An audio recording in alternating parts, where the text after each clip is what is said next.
Hi, everybody. I'm Nathan Lee, partner in charge of Richie May Technology Solutions, and I'm joined today by JT Gaietto, Executive Director and leader of our cybersecurity practice. We're going to be talking about some issues today that mortgage leaders are being faced with during the current COVID-19 pandemic.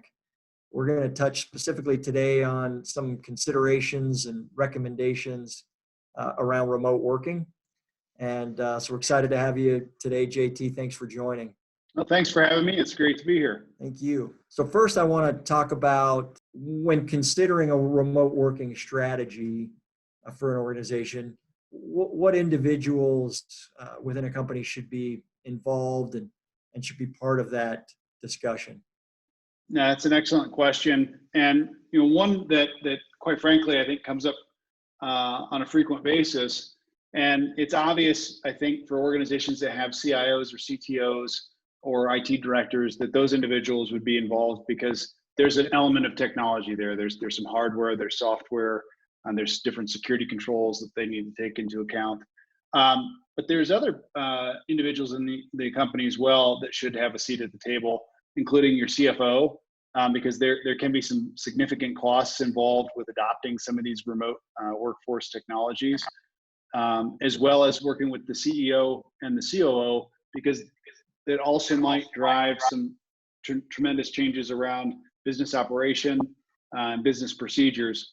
And when you start thinking about that, it becomes even more compounded now that during the COVID pandemic, we've been enabled by the various states that have traditionally not allowed digital e-signatures or digital notaries, and that's also helping us move forward with a more digital mortgage across the board in all 50 states. And so really taking all those stakeholders and bringing them together so that you can weigh all the different considerations is really key. So you mentioned several, CIO, CTO, obviously, CFO, HR, and a number of others. What are some specific things that each of those leaders within the organization should be paying attention to and thinking about as they consider a company's workforce, kind of remote workforce strategy? Sure. Well, breaking it down, I mean, the first category we talked about was technology, and so within IT, those IT leaders really have a couple different things to take into consideration. Most organizations, you come out and say, well, if I'm going to send home corporate assets, I have a lot of different logistics that I have to handle with onboarding, offboarding, securing the devices, patching them, all the different things that go with that.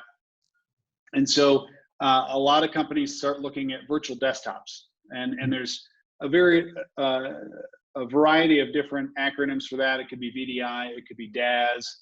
But at the end of the day, the result's the same. You're hosting your computer environment in the cloud and remote controlling that environment from another device. What that also then opens up is the possibility for bring your own device options, where employees could either bring their own home computer, or if you've onboarded another branch from another organization and they already have assets, that really does cut down on the logistics from an updates perspective, endpoint security and things of that nature, because you can house all that sensitive data and everything in the cloud in that virtual desktop environment. Yeah. So what's the difference in cost between a bring your own device strategy and a VDI or thin client strategy? What's your experience been there? Yeah. Well, first and foremost, the costs are going to vary across the size and complexity of every organization.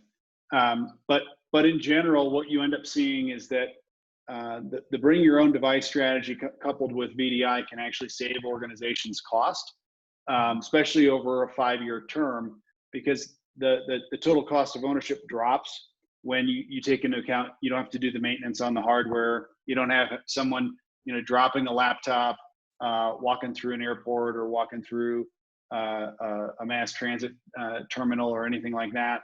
And so the onus of having a keyboard to type on is on the employee, and you just simply focus on the endpoint in the cloud. But again, mileage does vary based on the size and complexity of the company and some of the other investments they've recently made. So earlier you mentioned how this relates to compliance. You mentioned compliance officers. What should chief compliance officers be looking out for?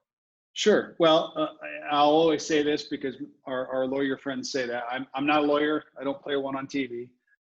But when it comes to state regulatory requirements, every state is a little bit different. And who enforces those requirements is also a little bit different. It could be the state AG. It could be the licensure that you got your mortgage license through. It really does vary. And so it's really breaking down the different state requirements, both from a security perspective. What are the expectations that you have? So for instance, if you're licensed in New York, there's a lot more specific definition around what's expected from a cybersecurity and privacy perspective than perhaps if you're working out of a state like Tennessee. And so you really have to make sure you're working with your compliance officers to understand what those different requirements are. But also when we start thinking about, as I mentioned before, digital signatures and digital notaries and things of that nature, making sure that even during the pandemic, obviously we have a short-term exception, but as we continue to move forward post-pandemic, working with those state licensors to make sure that you're still within the boundaries and the requirements of what's expected. Are there some other key recommendations that you would have, that organizations should be considering as part of establishing a successful remote working strategy? Yeah, great question. And I typically say this when we start talking about your employees. They're your greatest asset, your greatest liability, especially when it comes to cybersecurity and the leveraging of technology. So training is key. And it's not just how to use the tools and how to leverage them effectively. There's been a lot of articles recently about how to use video conferencing more effectively.